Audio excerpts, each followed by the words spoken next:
جھگڑا کرتے ہو یار؟ آقائے دو عالم صلی اللہ علیہ وسلم کا کوئی بھی روئے زمین میں مسلمان گستاخ نہیں ہو سکتا. مت لگاؤ کسی پر گستاخی کا الزام جب تک کہ علماء کی وہ اتھارٹی جمہور امت اکابر جب تک نہ کرے. قطعی ثبوت قطعی دلالت واضح جس میں کوئی تعویل کی گنجائش نہ ہو. حضور صلی اللہ علیہ وسلم کی کسی بھی سنت کو ادنا سمجھنا حقیر سمجھنا بھی تو کفر ہے.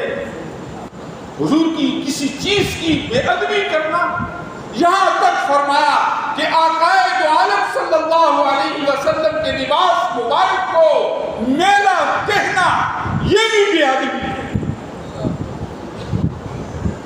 پھر یہ کوئی کہہ سکتا ہے بدبخت کہ حضور کا علم چوپایوں کے علم کی طرح ہے، نعوذ باللہ، نقل کفر نباشت. کوئی مسلمان نہیں کہہ سکتا. کوئی مسلمان حضور علیہ السلام کے ختم نبوت میں لفظ مشاہد نہیں کر سکتا. کیوں؟ اللہ نے بھی فرما دیا وَلَٰكِن رسول اللہ وخاتم النبیین، اور حضور نے اس کی تشریح کر دی انا خاتم النبیین لا نبی بعدی، میں آخری نبی ہوں، نبیوں کے خاتم پر ہوں، میرے بعد کوئی نبی نہیں، میرے بعد کوئی نبی نہیں.